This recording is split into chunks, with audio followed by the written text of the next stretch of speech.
The envelope sat on my kitchen table, plain white against the dark wood, yet it felt heavier than stone.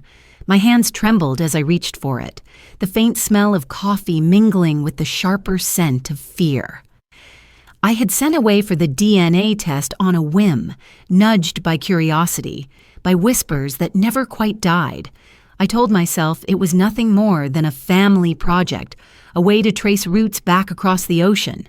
But when I slid my finger beneath the seal and pulled out the folded sheet, the world I thought I knew shifted. The first line blurred before my eyes. I blinked hard, heart pounding. Then I read it again, slower this time, each word pressing deeper.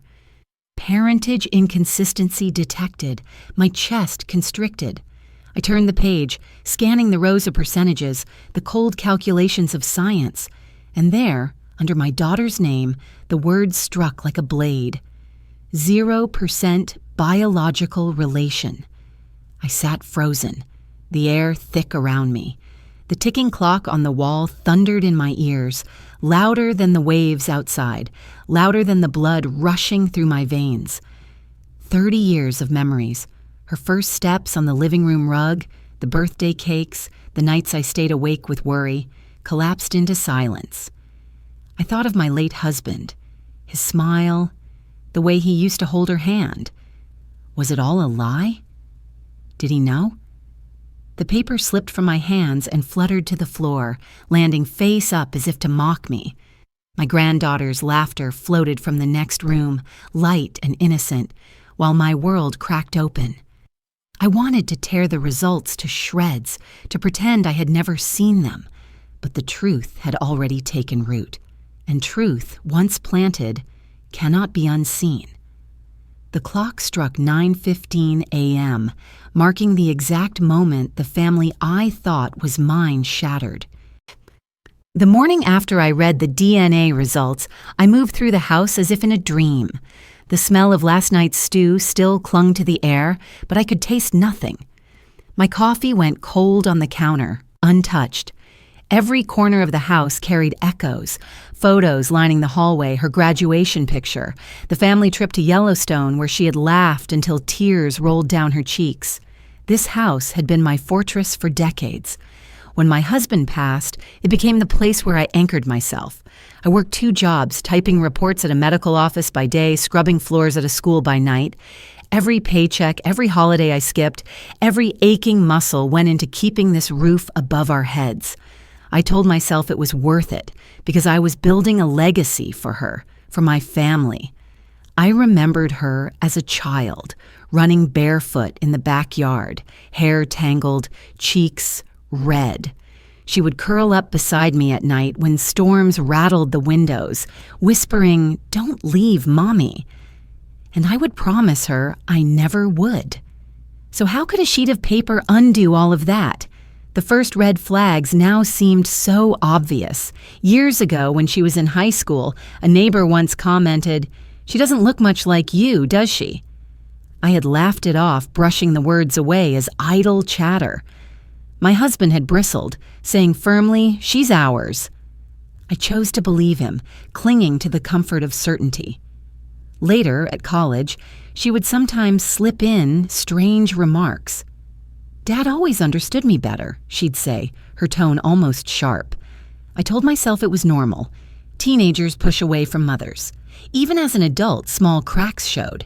At Thanksgiving one year, she teased, "You must have picked me up at the hospital by mistake." The room had laughed and I had forced a smile, but the words stung, deeper than anyone knew. I minimized it all, smoothing over the rough edges. That was always my flaw. I believed silence would hold the family together, but in truth, it only let the cracks spread unseen. Now, with the DNA results in hand, every dismissed red flag flared bright. In church the next Sunday, Mrs. Jensen, who'd lived across the street since the kids were little, leaned close. "I overheard your son-in-law the other day," she whispered. "He joked that the family tree might have surprises." I thought it was odd I nodded weakly, heart pounding. Gossip had turned into warning. At home that afternoon, I sat at the kitchen table. the light slanting through lace curtains. My granddaughter, Lily, scribbled with crayons, her tongue poking from the corner of her mouth. Without looking up, she said softly, "Daddy says sometimes families aren't real families. What does that mean, Grandma?" The crayon snapped in her hand, wax breaking sharply, and my chest tightened. I reached across, smoothing her hair. "Families are built on love, sweetheart," I whispered, though my voice shook, her eyes lifted, wide and searching. "So, even if papers say no?" The question pierced me. Out of the mouths of children, truth finds its way. I swallowed hard, forcing a smile. Even then. But when she skipped away, leaving the broken crayon on the table, I sat staring at it, the jagged edges reflecting exactly how I felt inside. The ticking clock on the wall marched steadily forward, indifferent to my collapse. I clenched my hands together, nails digging into my palms. I knew then that the DNA results were not just paper. They were a fault line, and the quake had only begun. In the days that followed, I carried the DNA report folded deep in my purse, as if hiding it could make the truth less sharp. But it weighed on me with every step, pressing against my side like a stone. One evening, after dinner, I lingered in the hallway outside the living room. My daughter sat curled on the sofa, speaking low into her phone. I caught my name, hushed but distinct. "She doesn't know yet," she whispered. "When she does, everything will change." My breath hitched. Didn't know what? I had the results in my purse, yet the way she spoke made me feel like the outsider in my own family. The next morning, I tried to press gently. "I heard you on the phone last night. Is something wrong?" She looked up sharply, then forced a smile. "Mom, you're imagining things." You always worry too much, gaslighting. Smooth, practiced, dismissive. Still, the words gnawed at me. Later that afternoon, I passed by Brian's study. The door was half open, the smell of leather and printer ink drifting out. Papers littered his desk. My eyes snagged on one, a draft email to a law office, subject line bold at the top, "Family Verification." My stomach dropped. I stepped inside, fingertips brushing the page, my pulse loud in my ears. Behind me, the floor creaked. I spun. Brian stood there, one eyebrow raised. "Lose something?" he asked evenly. I forced a laugh, tucking a strand of hair behind my ear. "I thought Lily left her coloring book in here." He chuckled without warmth. "You really should relax, Mom." Some things are better left alone. The words chilled me. That night, I couldn't sleep. I turned over the DNA results again under the dim lamp, the lines blurring with tears. Proof sat in my hands, yet I still questioned my sanity because of their dismissals. The next day, Lily sat at the table with crayons scattered around her. She drew a family tree, stick figures lined across the page.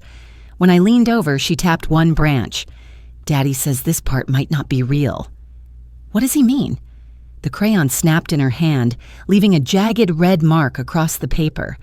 My chest tightened. I gathered her into my arms. "Families are real when we choose to love each other," I whispered. My voice cracked on the word choose. She nodded solemnly, laying her head against my shoulder.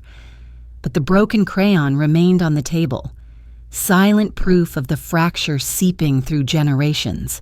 When she skipped away, I stared at that mark. Red, harsh, permanent. And I realized then, denial would not protect me. Silence would not shield me. The cracks were widening, and if I didn't act, the house I had built on sacrifice and trust would collapse beneath all of us. By January, the cold pressed into the house with every gust of wind, rattling the windows and whistling through the eaves. I sat at the kitchen table, the DNA results unfolded before me yet again, the paper softening from how many times I had touched it. But proof on its own wasn't enough. I needed more. I needed a chain no one could break. The first link came from the mailbox. A thick envelope bore the logo of the same testing company I had used. My breath caught as I tore it open. Inside was an updated report I hadn't requested, likely a clerical mistake. But fate sometimes delivers accidents with sharp edges. This one confirmed what I already knew. The inconsistency was flagged not once, but twice. Across the top in bold letters, parentage conflict verified. The second link appeared at church. Mrs. Jensen, ever watchful, leaned close after the service. The faint scent of peppermint clung to her coat. "I overheard Brian last week," she whispered. "He was telling a friend, once the papers are all sorted, she won't be able to argue anymore. He sounded certain." Her words sank into me like stones. I thanked her quietly, but my hands shook as I pulled on my gloves. The third link nearly cost me. One afternoon, I slipped into the study while Brian was away. The printer still hummed faintly, warm paper stacked on the tray. On top lay a draft legal document addressed to a family law office. My eyes flew across the page. Verification of parentage for estate purposes. I snapped a photo with trembling hands, my phone nearly slipping. Just as I tucked the page back, footsteps thudded on the stairs. Panic surged. I shuffled the papers hastily, but one corner bent at the wrong angle. Brian appeared in the doorway, his eyes narrowing. "What are you doing in here?" "Looking for the stapler," I blurted, my voice too high. I gestured to the desk, heart racing. He stared a moment too long, then smiled thinly. "Careful, Mom. Curiosity can be dangerous." Then softer, he added, "I only want stability for Sarah and Lily. That's all this is." But stability, I realized, was his word for control. My palms went clammy as he turned away. I knew he had noticed the bent page, but he said nothing. That night, I laid the evidence chain out in my mind. DNA test number 1. Original report, 0% relation. DNA test number 2, clerical duplicate confirming conflict. Witness account, Mrs. Jensen overhearing Brian's certainty. Draft legal document, verification request for inheritance. 4 links, each tightening around the truth. But instead of triumph, grief welled inside me. I thought of my late husband again, his hand steady on mine the night we first brought our daughter home from the hospital, his voice saying, "This is our family now." The memory pressed against the cold, undeniable science in my hands. I never imagined that the very family he named would one day fracture under the weight of a paper I held in my hands. Had he known? Had he carried this secret to his grave? Or had he been betrayed too? The ache deepened until tears blurred the words on the page. For 30 years, I had built my life on sacrifice and trust. Now I understood. The foundation was cracked from the start, and I was left standing on fractured ground. I pressed my palm against the cabinet where the deed to the house rested, its envelope thick and firm beneath layers of dust. At least that proof was mine, born of sweat and sacrifice. Unlike the DNA results, no one could dispute that. And in that moment, sorrow hardened into something else. I would no longer be the woman who ignored red flags, who smoothed over sharp words. I had proof, and proof, like stone, could not be erased. February arrived with gray skies and endless rain, the kind that soaked the earth and left the house smelling faintly of damp wood. I spent hours staring out the kitchen window, the DNA results and photographs spread across the table. Proof filled my hands, but fear still pressed against my chest. At Sunday dinner, Sarah laughed too loudly at Brian's jokes, as though her voice alone could drown the storm that hung between us. My relatives smiled politely, unaware of the undercurrent slicing through every word. I sat quietly, my fork resting untouched against the plate. For so long, silence had been my weakness. Every time I ignored a cruel remark, every time I smoothed over a jagged truth, I thought I was keeping peace. But peace had been nothing more than a fragile curtain, one they tore apart the moment they whispered she doesn't know yet. That night, after everyone left, I caught my reflection in the hallway mirror. My eyes looked tired, yes, but not defeated. There was something sharper there now, an edge born of truth. For years, my quiet had been treated as surrender. That night, it became my disguise. I whispered to the empty room, "They believe they are winning because I stay silent. They don't see that silence is time. Time to watch. Time to collect. Time to choose when the truth cuts deepest." I thought again of my husband. The memory of his voice drifted back. This is our family now. Maybe he had known, maybe he hadn't. But whether he was victim or accomplice, the burden was now mine to carry. And I would not carry it bent beneath shame. I would carry it as armor. The rain hammered harder against the roof, steady as a drumbeat. I pressed my hand against the DNA results, then against the deed tucked inside the cabinet. 2 documents, 2 truths, one that broke me, one that still held me together. By morning, resolve had replaced grief. I brewed coffee, the bitter scent filling the air, and as Sarah breezed into the kitchen with her practiced smile, I matched it with one of my own. She mistook it for defeat, but I knew better. I no longer saw myself as the woman holding a secret too heavy to bear. I was the keeper of proof, the architect of timing. And when the time came, silence would not hide me. Silence would deliver the strike. March crept in with brittle winds and early sunsets, casting long shadows across the living room walls. The house seemed quieter than ever, yet beneath the silence, currents churned. Brian began arriving with folders tucked under his arm, papers he never left unattended. Sarah spoke more often of plans for the future, her tone sweet but rehearsed, like an actress reciting lines. One Sunday afternoon, Brian brought coffee and pastries, his smile tight. "We've been thinking, Mom," he said, setting the tray on the counter. "You shouldn't worry about bills anymore. Why don't you let us handle everything? It's just easier this way." Sarah leaned close, placing her hand over mine. "You've carried too much for too long." "Let us protect you now," I nodded faintly, my face a mask. Inside, my chest burned. Protection was only another word for possession.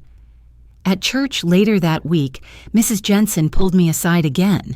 The smell of peppermint clung to her scarf as she whispered, "Be careful." I overheard Brian telling someone at the cafe, "By summer, the house will be ours. She won't fight it."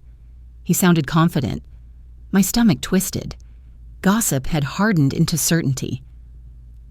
The following Wednesday, Brian cornered me in the study. The air smelled of his cologne, sharp and overwhelming. He placed a glossy brochure on the desk, legal services embossed in gold. "These people can help transition things smoothly," he said with practiced ease. "If you add Sarah's name to the deed, it'll protect everyone." Just a formality, I folded my arms, keeping my voice calm. "I'll think about it." His grin spread, smug. "That's all I ask."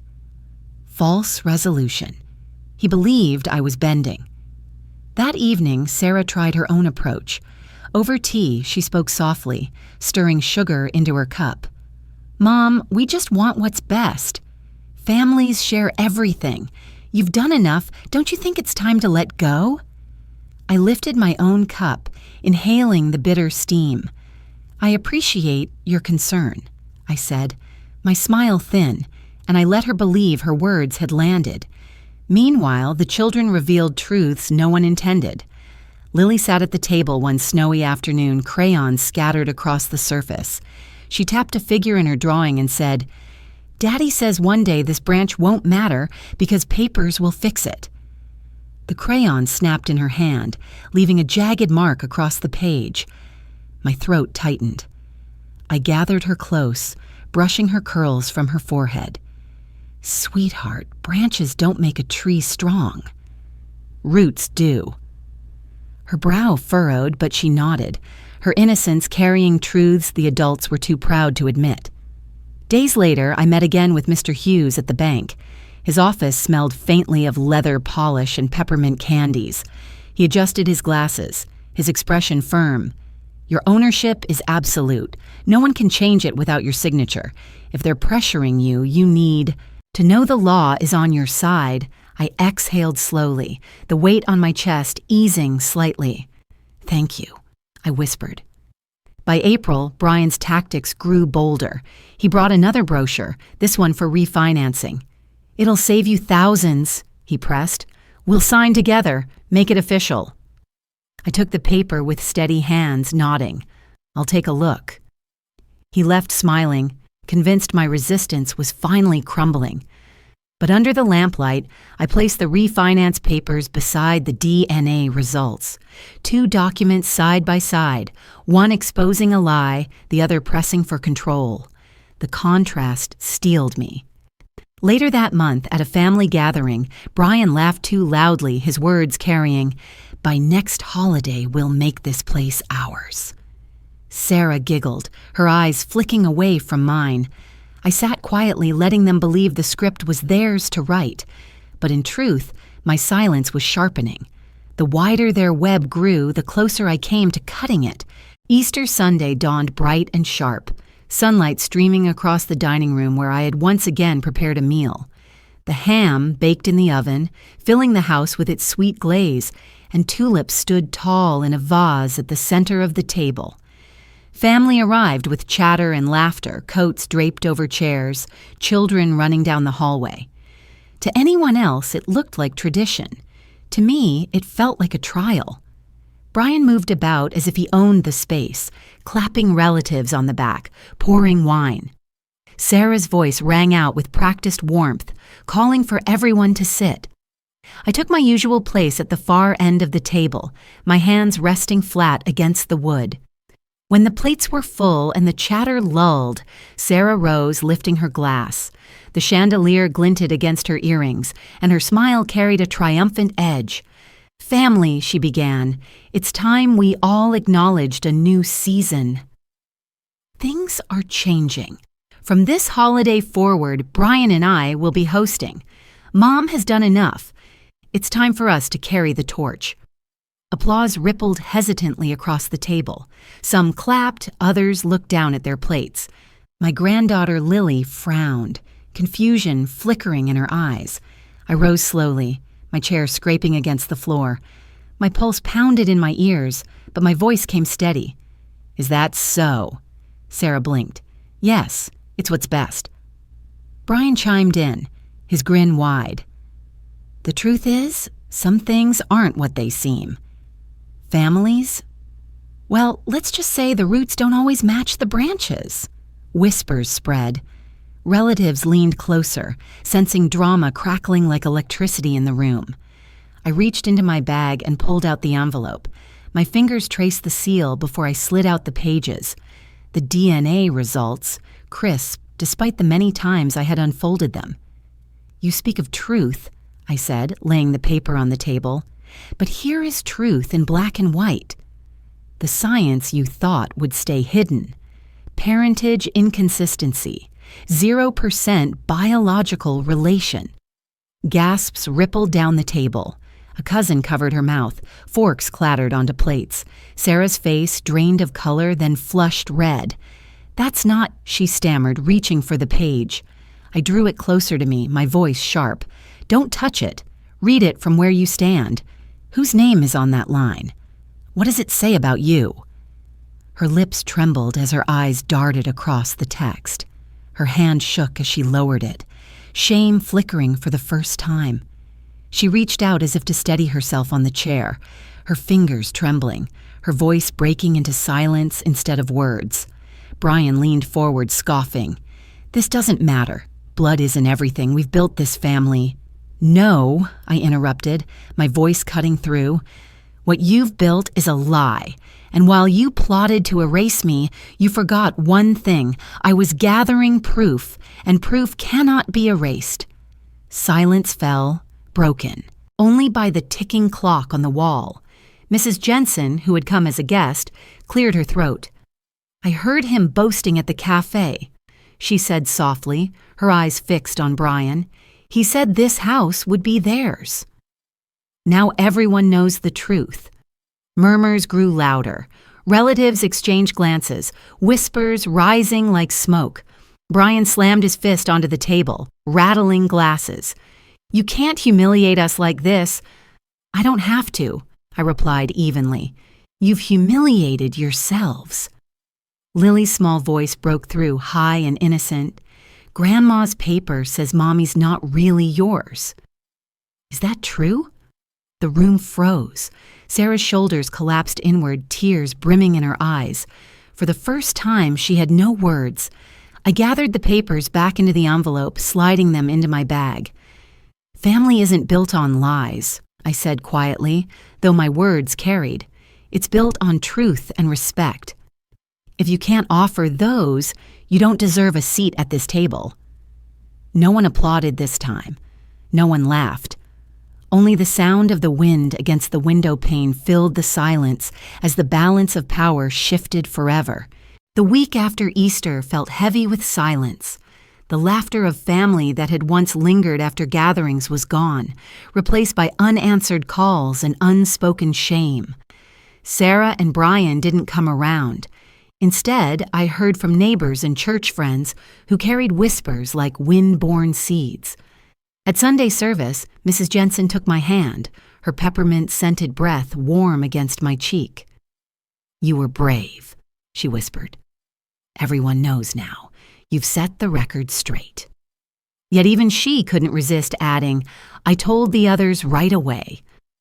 Gossip was her weakness, truth delivered, but never gently. Some parishioners gave me looks of pity, others of quiet respect. A few shook their heads, murmuring about how painful truth can be. Still, I felt lighter walking down the aisle, as if the truth had finally given my spine back its strength. 2 days later, Mr. Hughes at the bank called me in. His office smelled of polished leather and paper ink, grounding me. "I heard about what happened," he said carefully. "It's not unusual for families to fracture under revelations like this. But legally, you're in the clear. Your estate, your assets, they remain yours alone." He slid forms across the desk, outlining options for what came next. Trusts, legacy funds, even stipulations that would ensure no one could challenge my wishes later. I traced my name at the top of the deed document and whispered, "They wanted to erase me, but now my name will outlast them." Hughes smiled gently. "Then let's make sure of it." That evening, I found Lily sitting cross-legged on the living room rug, crayons scattered around her like petals. She looked up with wide eyes. "Grandma, Daddy said you ruined everything, but I told him you just told the truth." I gathered her into my arms, tears stinging my eyes. "You're right, sweetheart. The truth can hurt, but it never destroys what matters most." She pressed her cheek against my shoulder, whispering, "I still love you." Her words, small and fragile, stitched something broken inside me. Meanwhile, word spread through the family. A cousin called to say Brian had ranted at a barbecue, blaming me for tearing the family apart. But others had spoken up, reminding him, "She didn't lie. She showed what was already true." His anger only deepened his humiliation. Sarah remained distant. A week later, she arrived alone, her steps hesitant on the porch. She stood there for a long time before finally knocking. When I opened the door, her face was pale, her eyes rimmed with sleepless nights. "I don't forgive you," she said softly, "but I can't deny what the paper says. Maybe one day I'll understand why you had to show it.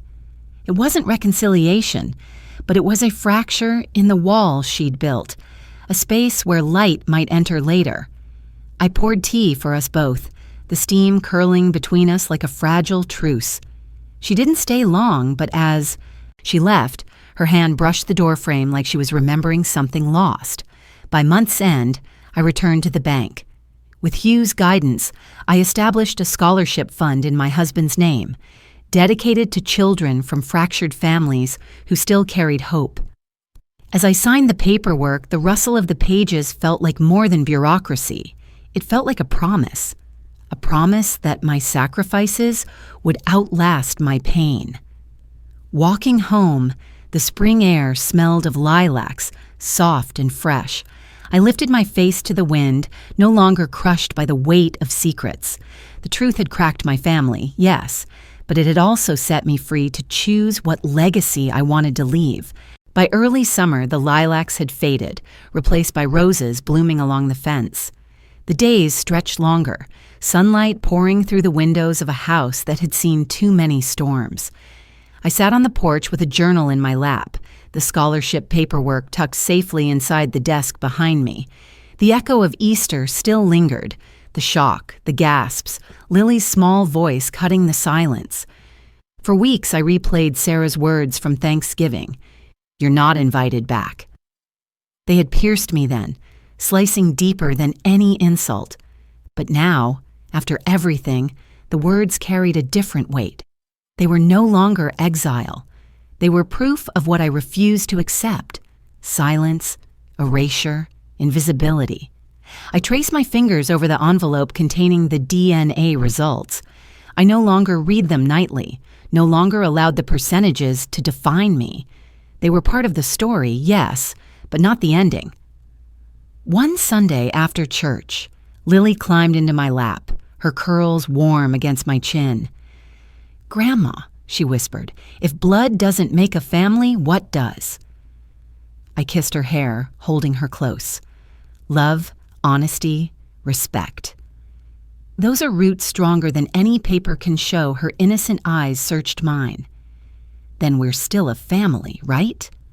Her words echoed the very question that had haunted me since the paper arrived, now transformed into hope instead of doubt. Tears pricked at my lashes as I smiled. "Yes, sweetheart. Always." That evening I wrote in my journal beneath the glow of a single lamp. The DNA results shattered the illusion, but they did not shatter me. Truth can crack a house, but it can also free its foundation. Family is not just blood. It is the love that endures when lies fall away. I closed the book, listening to the quiet hum of crickets outside. Sarah remained distant, Brian still bitter, but I no longer needed their approval to breathe. My legacy was secured, my dignity reclaimed. The night air drifted through the open window, carrying the scent of roses. I whispered into the darkness, not as a plea, but as a truth. They tried to erase me, but I was the one holding the keys all along. And I wonder, to anyone listening now, if you discovered a truth that shattered your family, would you bury it to keep peace? Or reveal it to reclaim yourself?